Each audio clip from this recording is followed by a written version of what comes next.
commence-t-on par un service militaire obligatoire de 3 mois, garçons et filles, et puis allons peut-être plus loin dans le temps. Vous l'avez fait, vous, votre service militaire ? Non. Pourquoi ? Non, moi j'avais été exempté à l'époque. Ah. Ouais, j'étais dans la dernière classe d'âge. 73, Mais je regrette, 73. je regrette. Exempté quoi, pour des raisons Pour des raisons, je ne vais pas vous donner ma vie personnelle, mais je le regrette. Je pense qu'il s'est tout simplement chié dessus. Mais ils sont bons qu'à défendre la France derrière des micros et des caméras. Quand tu commences à parler de choses sérieuses, il n'y a plus personne. Hein. Lui encore, il a été honnête. Tu vois, dans son foutage de gueule. Par contre, celui que je vais te mettre juste après, lui, vous allez juste voir qu'ici, vous allez comprendre. Hein. Mais d'abord, on va commencer par vous remercier à toutes et à tous d'être là, présents tous les soirs, à commenter, liker, partager. Vous êtes des monstres, ça me touche vraiment. Et je vous en remercie du fond du cœur. Et on ne perd pas de temps et on passe au prochain. Regarde-moi ça. Casernes servent à fabriquer des Français. Nous avons des défis migratoires, des défis d'intégration, des défis d'assimilation, une cohésion nationale qui s'effrite, une identité française qui doute d'elle-même. Je ne sais pas si vous avez remarqué, mais ces temps-ci, toutes les apparitions qu'il fait là, que j'ai vues moi, il a des petites pancartes avec des notes. Je ne sais pas qui est derrière lui, mais il lui a dit « faut que tu arrêtes de parler tout seul. Tu racontes que des conneries, tu passes pour un idiot. Là, tu t'es présenté à la mairie de Menton. Arrête de dire ce qui te passe par la tête. » Lis les petites cartes. L'armée peut redevenir ce creuset d'appartenance comme le souhaitait Lyotet. Vous prenez un jeune, qu'il soit fils d'ouvrier, étudiant perdu ou nouvel arrivant immigratoire, d'ailleurs légal, vous l'intégrez dans un cadre, une discipline, une mission, et dans 1 an, 2 ans, vous récupérez un citoyen. Moi, j'ai envie de te dire que même celui qui écrit les petites cartes, il raconte de la merde. Hein. Quoi, j'ai l'impression, c'est que le début. On va le laisser terminer. On va instaurer par exemple une loterie, disons de 10%, où tous les nouveaux immigrés légaux seraient obligés de servir dans l'armée. Déjà, cela produirait un effet dissuasif, puisque beaucoup d'immigrants hésiteraient à nous rejoindre par peur de devoir servir en uniforme. Vous voulez devenir français ? Ça dépend, il y a beaucoup d'immigrés. Quand tu vas leur dire combien sont payés les militaires et ce qu'ils foutent, comment se passe l'ambiance dans les casernes, crois-moi qu'il y en a pas mal qui vont signer, et pas que 3 mois. Très bien. Il y a un prix à payer. Deuxièmement, il faut installer l'armée comme une réponse à la petite délinquance. Attends, il vient de dire, pour être français, il y a un prix à payer. Mais il n'a pas déclaré que c'était un Américain, lui. Pourquoi il vient nous faire chier avec ces histoires de comment faire des Français ? Que tous les jeunes qui commencent à entrer dans la délinquance se voient infliger, parmi leurs peines, une obligation de servir dans l'armée. Mais c'est pas un peu naïf, voire dangereux ? Alors écoutez, je parle déjà des petits délinquants et des migrants légaux, ceux qui D'accord, pas ceux qui déjà... sortent devant le vieil. Exactement, un premier filtre. Ah, tête qu'elle a, elle aussi. D'accord, d'accord. Tu as vu les manières qu'elle a ? Je te mens pas, je me la supporte pas, Pauline de Malherbe, là, ou Malherbe, je sais pas comment elle s'appelle. Si d'un corps d'armée spécialisé, il ne s'agit pas de leur mettre une arme dans les mains dès les premiers jours, mais de les encadrer avec des légionnaires, des formateurs, des durs, des vrais soldats pour en faire de vrais soldats. Et cela n'empêche pas du tout de les remettre en prison s'ils deviennent ingérables. La leçon, Toi, tu devrais rester avec des penseurs et des gens qui réfléchissent. elle est simple, c'est que la caserne serve à fabriquer des Français. Il est pas plus beau que l'autre, lui. Il veut faire des casernes qui fabriquent des Français. Voilà, des usines à French. J'utilise un peu l'anglais parce qu'apparemment c'est un Américain. Tu devrais arrêter de raconter des conneries. Putain, mais comment ça, des casernes à fabriquer des Français ? Mais qu'est-ce que tu dis ? En plus, il te parle de la Légion. Je crois qu'il y a 2 Français à la Légion. Que des Africains, des Polonais, des Russes. Ouais, ils deviennent Français. Ouais, c'est ça. Il y en a pas mal aussi qui arrêtent, ils repartent chez eux. Et ils te disent, j'étais légionnaire. Tu vois, ça fait une petite ligne dans le CV. C'est tout. Ça arrive aussi. Mais bon, j'aimerais bien un jour tomber sur Louis Sarkozy qui dit quelque chose d'intelligent, de pertinent. Je sais pas, peut-être que ça existe, hein, ces vidéos. Et je les ai jamais vues, moi. Regarde-moi ce mec de Lille, à quoi il a pensé. Depuis 6 mois, lorsque Christopher demande de l'argent dans la rue, Vous dérangez, en fait, je suis actuellement à la rue et... c'est souvent la même excuse, pas de monnaie. Mais il vient de recevoir cette carte solidaire. Quand tu vois que les gens ils ont du mal à donner en monnaie et que tu vois quand tu commences à parler, tout ça, ils commencent à donner avec la carte bleue, franchement, ouais, non, ça change. En scannant ce QR code, ce donateur peut envoyer entre 2 et 100 euros. On n'a pas tout le temps du liquide, quoi. Je trouve ça super, hein. Je trouve que c'est super intelligent. Au moins, on sait d'où va l'argent et c'est bien utilisé, on va dire. Et les gens, ils s'étonnent après de se faire niquer. Putain... Oh mon pote, moi ça ne me dérange pas, j'ai de la monnaie, j'ai des sous sur moi, je te donne, il n'y a pas de souci. Bon, si j'ai pas envie, je donne pas. Tu vois, si ta tronche, elle me revient pas, que tu es bourré 24 sur 24, je dis gros, viens, je t'achète un sandwich, viens, je t'achète des trucs, je te donne pas 1 euro. Hein. Je sais très bien ce que tu vas faire avec. Et la plupart du temps, ils te répondent non, je te jure, non, j'ai faim. Ben viens, on va manger. Non, mais donne-moi les sous. Allez, barre-toi de là. Et là, il y a une type, ils vont te le montrer. Il t'a inventé la carte pour les SDF. Tu as vu, genre, la technique, j'ai pas de monnaie, elle passera plus, là. Ils te sortent direct la carte. Gros, tu n'as pas de monnaie, y a pas de souci. Scanne ça et envoie des sous. Mais je vais lui dire, tu es qui, toi? Qui me dit que tu vais scanner, tu vas pas me faire des trucs de fou dans le compte? Parce qu'il y a beaucoup de gens qui vont se méfier de cette histoire-là, de scanner et t'envoyer des sous. Quand ça touche à leur compte en banque, les gens, oula, ça réfléchit énormément. Là, il est tombé sur un mec qui a trouvé ça génial. C'est cool pour lui. L'argent récolté finance uniquement des produits de première nécessité ou des nuits d'hôtel. Un projet imaginé par Tim lorsqu'il était encore étudiant. Et après 2 ans de développement, il compte bien accélérer la cadence. Donc sur un don de 10 €, le bénéficiaire reçoit 9,10 €. Les 90 centimes de commission servent à financer l'association, les frais bancaires, les cartes. Et si on fait du bénéfice, l'objectif c'est de financer des logements afin de sortir les sans-abri de la rue. 1000 cartes vont être distribuées pour tester le dispositif. Après Lille, l'initiative sera début décembre, lancée dans 11 autres villes. Pareil, cette histoire, très belle initiative. Il veut aider les SDF. Il prend un peu de pourcentage là-dessus. Et il aide encore les SDF. Et toi, tu fais ça pourquoi? Juste pour la veuve et l'orphelin? Tu as développé pendant 2 ans, tu as eu une idée pour qu'on ne peut plus sortir l'histoire de j'ai pas de monnaie aux gens. Mais ça y est, en plus, il n'y a plus de différence entre le SDF et le Français qui travaille au SMIC, là. Tu es fou, quoi. Tu as vu ce qui touche et tu as vu ce qui doit sortir. Mais comment ils font, les gens? Les gens n'ont plus 1 euro, même quand ils travaillent. Tu en as même, ils font 2 travails. Ils galèrent.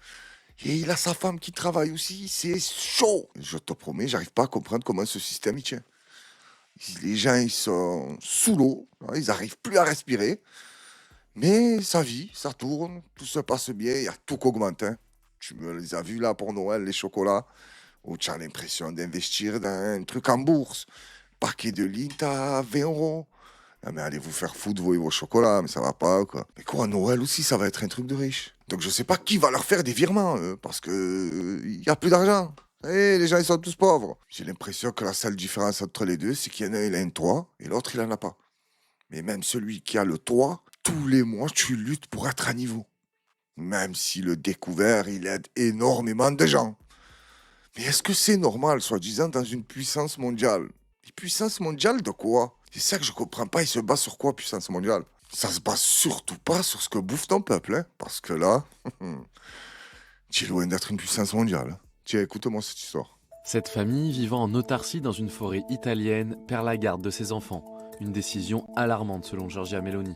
Voici Nathan Trevelyan, un Britannique de 51 ans, et Catherine Birmingham, une Australienne de 45 ans. Depuis 2021, le couple vit avec leurs 3 enfants en pleine forêt des Abruzzes, dans le centre de l'Italie. Une vie en autarcie, entourée d'animaux, qui alerte pour la première fois les services sociaux en septembre 2024. À ce moment-là, l'un des enfants de la famille est victime d'une intoxication aux champignons sauvages et est hospitalisé. Les autorités demandent alors aux parents de scolariser leurs enfants et leur assurer un suivi médical régulier. Une directive non respectée par le couple qui a poussé cette semaine le tribunal de l'Aquila à placer les enfants dans une structure spécialisée. Ce fut la pire nuit de ma vie. Séparer ces enfants de leurs parents est la plus grande douleur qui soit. C'est une injustice. Le tribunal justifie cette décision par l'absence de lien social, de revenus fixes ou encore de toilettes dans leur maison. Compte tenu des atteintes graves et préjudiciables aux droits des enfants, à l'intégrité physique et mentale, les parents devraient être suspendus de leur fonction parentale. Un jugement que réfute le père de famille. Ils sont heureux, sentent bon, sont bien élevés et bien nourris. Pourquoi rompre ce lien? Cette affaire est remontée jusqu'au gouvernement qui a pris position contre la décision des juges. La première ministre, Giorgia Meloni, s'est notamment entretenue avec le ministre italien de la Justice à ce sujet. En parallèle, une pétition demandant l'annulation de la décision judiciaire a récolté plus de 100 000 signatures. Moi, je suis pour ce genre de truc là. Mais vraiment, quand tu as enquêté, tu vois que les parents, ils en ont rien à foutre des petits, ils les traitent mal, ils les nourrissent pas. Là, je suis d'accord que tu les retires. Tu leur dis, c'est bon, cassez-vous. Vous n'êtes pas digne d'avoir des enfants. Et il y en a, ils sont pas dignes d'avoir des enfants. Crois-moi, hein. Je sais de quoi je parle. Et pourtant, j'ai l'impression que c'est eux qui pondent le plus. Hein. Je sais pas pourquoi ils font ça. Putain, tu mets des enfants au monde, c'est pour que ça soit précieux, que tu fais attention à eux. Il y en a, non. Je sais pas pourquoi ils les font. Après, il t'a dit, ils sont entourés d'animaux, ils ont pas de toilette. Ouais, si c'est que ça, je vois pas où il est le problème. Hein. L'humanité, elle a commencé comme ça. Hein. Maintenant, si tu es parti enquêter, tu vois que les parents, ils en ont rien à foutre. Les petits, ils sont très mal, maigres, ils mangent pas, ils dorment pas dans un endroit chaud. Là, je comprends que tu commences à te poser les questions si il faudrait les retirer ou non. Mais si vous êtes allés et ils vivent un peu comme des gens qui aiment la nature et que tout va bien, ils sont chauds, ils ont bien mangé, tout se passe bien, pourquoi tu leur retires? Parce que c'est une décision de fou, hein. Et tu as des gens qui vont enquêter sur des histoires comme ça, ils prennent pas le temps en fait d'observer, de regarder. Ils voient 2-3 trucs bizarres, il va voir le juge, il lui dit ah, écoute, ils sont bizarres. Voilà, allez, plus d'enfants. Et peut-être que ce couple se pliait en 4 pour leurs enfants. Après, il y en a comme ça, comme eux là, qui vivent dans la forêt avec les animaux et tout, ils se retrouvent vite dans des sectes. Hein. Parfois, les sectes, ça finit très très mal. Hein. Comme celui qui a dit à tout le monde, venez, on part en Afrique là-bas. Tu te rappelles de cette histoire? J'ai oublié son nom. Il a fait boire du poison à tout le monde. Ils ont fait des marmites de poison. Et celui qui voulait pas boire, là, ça commençait à sortir les fusils, tu vois. Il y avait plus de peace and love ou peace, je sais pas quoi. Non. Bois et boucle là. Il t'a fait un carnage, ce bâtard. Alors, rapidement, on s'arrête sur ce fatigué. Il a déclaré, là, dans une vidéo, j'ai même pas envie de la mettre. Je pensais l'avoir mise de côté. Et je me suis rendu compte que non. C'est quand il dit, les femmes voilées, j'en peux plus, je vais leur rentrer dedans. Les musulmans, ils m'ont gonflé. Et je suis tombé sur cette vidéo. Je me suis dit, ah oui, c'est vrai. Il a fait ça, lui. C'est horrible, enfin, on vous traite d'antisémite, des trucs. Merde, je suis pas antisémite, moi. Excusez-moi. Pourquoi il a essayé de se tenir les yeux avec les lunettes? Tu voulais te nettoyer des larmes qui n'existent même pas en plus. Tu te forces à être mal, tu arrives même pas. Mais où ça, à la maison, j'ai mes meilleurs amis, c'est Jean-Michel Cohen, Julien qui est un copain, Michael Kramer, enfin tous mes amis. Et depuis 24 heures, on dit que des saloperies. C'est horrible. En plus, je suis gay, je suis homosexuel, je lutte. Voilà, il n'est pas antisémite. Parce que Julien, c'est son pote et il mange des queues toute la journée. Qu'est-ce que c'est ce vilain personnage? Il est écœurant, ce type. Et après, ça te parle de communauté musulmane et je sais pas quoi, et ils nous rendent fous et ils imposent leurs idées. Tu as le plus gros charlatan de Paris qui manque de respect normal. Et tu me parles de grosses communautés solidaires et je sais pas quoi, et ils sont organisés. Et ferme ta gueule. Là, on passe à Sébastien Delogu, il a fait une déclaration. Je te mens pas que s'il pense vraiment ce qu'il a dit, moi je vote pour lui. Écoute. Le week-end dernier. Pourquoi se lancer dans le bain des municipales? On l'explique aussi à travers tout ce que nous venons de dire, le combat contre le racisme, le combat contre la démocratie.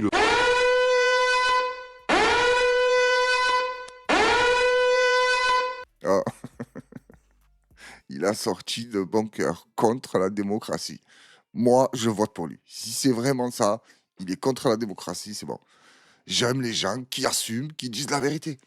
Parce que celui qui croit qu'on est en démocratie, tu es malade, tu es fou, tu es taré. Pas oublier ce que ça veut dire, Demos Kratos, le pouvoir au peuple. Mais quel pouvoir au peuple? Tout à l'heure, je te parlais du chocolat. Le peuple n'a même pas le pouvoir d'acheter du chocolat.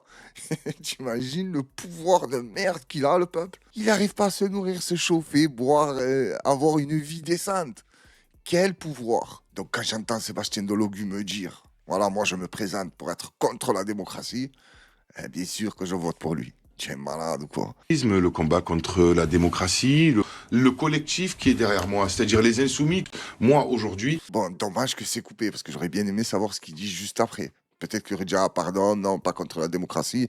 Là, je vote plus pour lui. Ma personne ne m'importe peu. Qu'est-ce que vous voulez que je vous dise? Je m'en prends pour parler marseillais plein la gueule dans tous les réseaux sociaux. Je suis la personne la plus détestée parce que je suis un jeune des quartiers, parce que ma famille est issue de l'immigration. C'est vrai que ça doit beaucoup lui en vouloir, hein, de venir des quartiers de Marseille et tout ça. Mais bon, aussi, Sébastien, tu as raconté pas mal. Hein. Tu as la sortie des dingueries quand même. Mais c'est bien, tu dis ce que tu penses. Nous sommes dans un pays libre.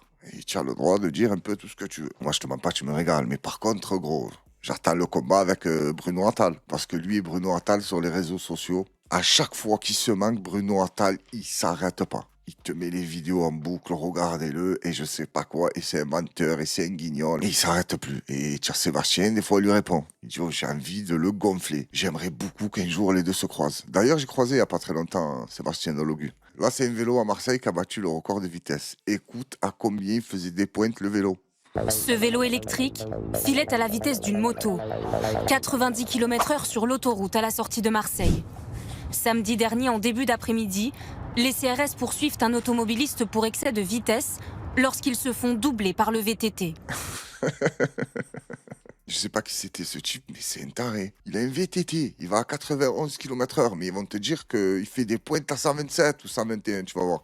Les policiers sont en intervention, Lui, il est sur l'autoroute. Déjà, je sais pas qu'est-ce que tu fous sur l'autoroute en vélo, mais bon, quand tu arrives à monter à 120, ouais, c'est normal que tu prennes l'autoroute. Mais tu vois des policiers qui sont en intervention. Tu es en vélo sur l'autoroute. Tu te dis pas, je vais pas les doubler. Je vais essayer de rester caché. Non, lui voulait se faire un délit de fuite avec les policiers. Le conducteur âgé de 16 ans est intercepté. Les policiers constatent alors que le moteur du 2 roues a été trafiqué. L'engin enregistre même une pointe à 121 km/h. Des véhicules bricolés pour rouler plus vite. Sur les réseaux sociaux, les tutoriels sont nombreux.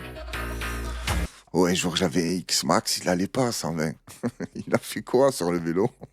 Et apparemment, mais ce qui t'explique, c'est pas un truc compliqué. Il y a 2-3 trucs à toucher, et hop, tu le débrides. Moi, je pensais que tu mettais des bouteilles de nitro, tu vois, la Fast and Furious, des trucs de fou. Non, non, pas du tout. Tu lèves deux boulons, tu appuies sur un bouton et le vélo s'envole. Je peux mettre ce que je veux jusqu'à 63 km/h. Et ben voilà, c'est fait, c'est débridé. Une pratique illégale.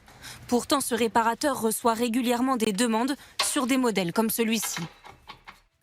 Avec une manipulation très simple, on peut le débrider et augmenter sa puissance par 3. Il refuse systématiquement, car en France, la loi impose une vitesse maximale de 25 km/h pour les vélos électriques. Au-delà, le moteur se coupe.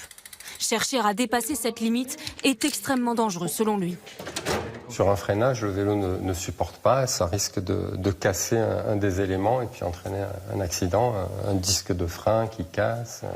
Le conducteur d'un vélo débridé s'expose à 1 an d'emprisonnement et 30 000 € d'amende. Oh, c'est chaud, tu rentres en prison pour ça. Les autres vont te dire, oh, tu es là pourquoi? Tous, ils vont te sortir des histoires de fou, tu vois, les braquages, les je sais pas quoi, les je suis monté sur l'autre. Et lui, il va leur dire quoi?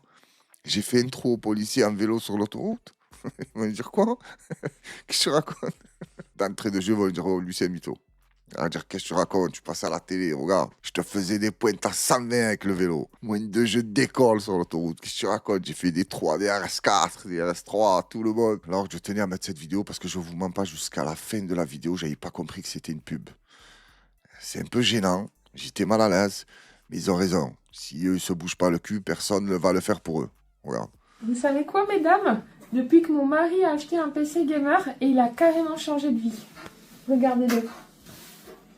J'adore mon PC gamer.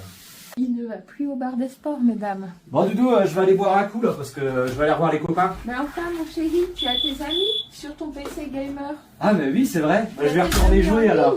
Je vais retourner jouer. Reste avec moi tous les soirs à la maison. Je te mens pas, le jeu d'acteur, il est pas mal. Hein. Moi, j'aime bien. Je trouve même que c'est mieux joué que, tu vois, les petites séries là de TF1. Des trucs nuls là, mes voisins, pas mes voisins, il y a des embrouilles entre eux. Si je peux me permettre un conseil, et attention, je suis pas un acteur, je suis rien du tout. Arrêtez d'essayer de jouer. Ou tu joues, ou tu es toi-même. Mais quand tu essayes de jouer, oh, c'est une catastrophe. Même Plus belle la vie. Hein. C'est un truc qui a marché fort, Plus belle la vie. Bon, il joue un peu mieux que les trucs de TF1. Mais j'ai jamais compris le succès de Plus belle la vie, je te mens pas. Je jetais un coup d'œil. C'est costaud, Plus belle la vie. Et pourtant, ça a marché fort. J'ai même croisé des gens dans la rue qui me disent « Excusez-moi, vous savez pas c'est où le quartier Le Mistral ?» Qui te raconte, ça n'existe pas. Ça, c'est dans des studios à la friche. Il n'y a pas de Mistral ici. Qui te raconte? Tu crois vraiment que Plus belle la vie, c'est ce qui se passe à Marseille? Ça va pas, quoi. Tu suis pas les infos? À Marseille, il y a tout, sauf Plus belle la vie. Bon, Doudou, ce soir, je vais aller jouer au foot avec les copains. Je reviens vers 23h, ok? Bah non, tu as ta partie de Fortnite à finir. Ah putain, c'est vrai. Bon, bah allez, je vais jouer à Fortnite. Et ça marche aussi avec les grands ados. Allez, je vais zoner avec les poteaux là. Allez, c'est parti. T'avais pas un jeu en réseau ce soir? Ah si, c'est vrai, j'avais oublié. Bon, bah allez. Je vais aller jouer à mon PC. Finalement, le PC gamer, ça vous garde les hommes à la maison et les grands ados, ça n'a que des avantages. Si vous en voulez un, vous savez où en trouver un, à la source du numérique. Putain. Voilà, je fais de la pub pour la source du numérique. C'est où d'ailleurs ça? Je fais de la pub, je sais même pas c'est où. Si certains d'entre vous savent où est ce magasin, dites-moi, parce que je dois acheter 2-3 bricoles là, pour leur dire, au moins je vais là-bas, tu vois. Parce qu'ils m'ont convaincu, j'ai bien aimé comme ils jouent. Surtout quand la femme, elle parlait, elle regardait la caméra comme ça, sur le côté. Et je sais pas qui leur a conseillé de regarder la caméra à chaque fois, tu n'as pas vu? À chaque fois, ils se parlaient, ils regardaient la caméra. Mais chérie, tu dois pas aller jouer à Fortnite? Ah oui, c'est vrai, je dois y aller. Allez, je vais. Attention, je me moque pas, moi. Moi, je soutiens les gens comme ça qui essayent, ils tentent, ils ont raison. On sait jamais, sur un malentendu, ça peut marcher. Tu as vu ce qui pète de nos jours, tout et n'importe quoi. Pourquoi la source du numérique, ça pèterait pas? Pourquoi? Parce qu'ils jouent pas bien. S'ils jouaient très bien. Tu es malade, quoi. Tu as vu le gros jeu d'acteurs qui t'ont sorti? Allez à la source du numérique, acheter des pièces, même si tu n'as pas d'ordi. Ou les femmes. Si ton mari sort un peu trop, il va au bar des sports. Tu vas là-bas, tu t'achètes un ordi gamer. Et ton mari à 50 ans sera un gamer. Là, on va passer à la King. Elle va nous raconter son dernier date. Écoute ce qu'elle raconte. Du coup, je vous raconte mon dernier date. Vous n'êtes pas prêts, hein? Déjà, le mec, il arrive avec 27 minutes de retard. Tu lui as envoyé une photo avant ou non? Parce que peut-être que c'est la tronche. Il s'est dit, je vais arriver en retard, elle va plus être là. Mais il est arrivé, t'as trouvé déter. Avec un appétit féroce, couteau et fourchette à la main. Tu l'attendais avec une grosse détermination. Il devait être dégoûté. Écoute la suite. Il me dit, j'ai galéré à me garer. Ouais, bah, moi j'ai galéré à croire que t'allais un jour arriver, mais bon. Tu peux au moins envoyer un message pour prévenir. Enfin bref, passons. De là, il commande une salade. Moi, je commande des pâtes à la truffe. Il me dit, oula, t'as pas peur? J'ai pas peur de quoi? Des glucides? Non, ça va, enfin... C'est pas une attaque terroriste, hein, c'est du blé, mais à part ça, ça va aller. Bref, passons. C'est fou qu'elle croit qu'il s'est inquiété pour sa santé. Il s'est inquiété pour son portefeuille, le type. Tu as pris des pâtes à la truffe. Tu n'as pas entendu, il a pris une salade. Tu n'as pas compris que c'était un crevard. C'est pas une question de régime. Hein. Il a dû se mettre un budget pour toi, tu vois, une histoire à 5-10 €. Quand il a entendu que tu as pris les pâtes aux truffes, tu as dit, oula, tu n'as pas peur de ce qu'il va te dire à la fin. Une demi-heure à parler de son ex. Une demi-heure à parler de son ex. J'avais envie de dire, non mais donne-moi son Insta, tu vois, histoire que je l'ajoute et qu'on discute entre survivantes, hein, parce qu'apparemment c'est complexe l'affaire, hein. Bref, arrivé au bout de ce laborieux plat, il me dit quoi? Il me dit on divise l'addition par 2. On divise en 2, on split.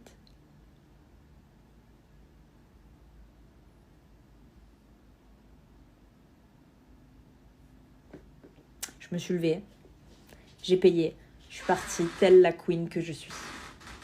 Sorry but not sorry en fait. J'aurais dû écouter mon instinct. Quand je l'ai vu arriver avec la chemise à carreaux, j'aurais dû partir à ce moment-là. Au début, je me suis trompé, je crois. J'ai dit on écoute la King. C'était la Queen, désolé. Donc si je résume ce qu'elle vient de dire, le type, il est arrivé en retard. Mal habillé. Elle a pris un plat qui coûtait apparemment cher parce que quand tu entends le mot truffe, c'est pas donné. Ensuite, il lui a parlé pendant une demi-heure de son ex. Et à la fin, il lui a dit on partage. Et elle te dit je me suis levé, je suis parti comme une queen que je suis. Tu n'as pas compris qu'il te respectait pas, qu'il en avait rien à foutre de toi? Après tous ces signaux qu'il t'a envoyés, tu n'as pas compris. Ah, c'était juste que tu étais éclaté pour lui. Ça ne l'intéressait pas. Oh, tu es une drôle de queen, la vérité. Là, on va se quitter avec une vidéo d'un homme, je ne connais pas son nom. C'était pas écrit, je ne sais pas qui c'est. Mais par contre, ce qu'il raconte, c'est magnifique. On l'écoute. Ne pensez pas que la France était résistante. La résistance était une petite fraction de la France. La France était vichiste, dans sa grande majorité. Donc si aujourd'hui il y a beaucoup de gens qui baissent les bras, il ne faut pas s'en étonner. Il suffit qu'il y ait une minorité active, solide, des jeunes qui en veulent, qui considèrent que l'engagement ça signifie quelque chose et qu'ils ont une responsabilité. Eh bien, ils n'ont pas besoin d'être majoritaires. Il suffit qu'ils soient le levain qui fait monter la pâte. Et à ce moment-là, nous aurons une France résistante. Qu'est-ce que tu veux que je rajoute à ça? C'est magnifique. Là, il faut que ça soit nous, le levain, le pain, la levure, tout ce que tu veux. Il faut que ça parte de la horde. C'est beau de rêver. Hein. Et j'ai envie de terminer cette vidéo avec la citation du père de DiCaprio dans le film Arrête-moi si tu peux. J'ai oublié comment il s'appelle. 2 souris tombent dans un seau de crème. Une abandonne rapidement et meurt. La deuxième se débat tant et tant qu'elle transforme la crème en beurre et elle sort du seau. Je suis la deuxième souris. Je sais pas qui c'est le bâtard qui a écrit ça, mais il est bon. Les amis, je vous remercie à toutes et à tous. Excellente soirée à vous. Prenez soin de vous, de ceux qui vous entourent. Merci de commenter, liker, partager. À demain soir si le Créateur nous le permet et si j'arrive à tenir le rythme. Merci à tous et force à l'ordre.